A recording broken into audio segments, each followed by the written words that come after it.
সান্তোসে ফিরে দারুণ সময় কাটাচ্ছেন নেইমার জুনিয়র।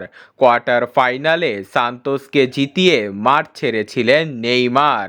তবে ম্যাচের ৭৬ মিনিটের মাথায় হঠাৎ বাঁ পায়ে কিছুটা অস্বস্তি অনুভব হওয়ায় মাঠ ছেড়েছিলেন নেইমার জুনিয়র। গুঞ্জন ছিল সেমিফাইনালে নাও দেখা যেতে পারে ব্রাজিলের এই সুপারস্টারকে। সেই গুঞ্জনই সত্যি হলো।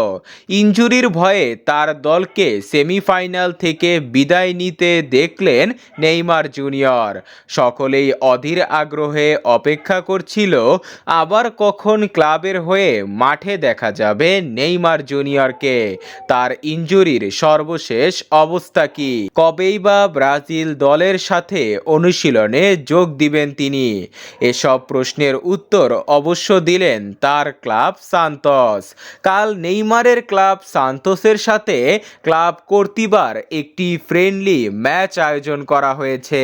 এই ম্যাচে 10 থেকে 15 মিনিটের জন্য হলেও মাঠে নামবেন নেইমার জুনিয়র, এমনটাই নিশ্চিত করেছে তার ক্লাব সান্তোস।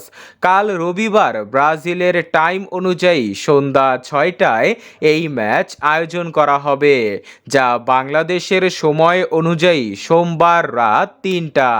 এই ম্যাচটার পর তিনি ব্রাজিলের ক্যাম্পে যোগ দিবেন।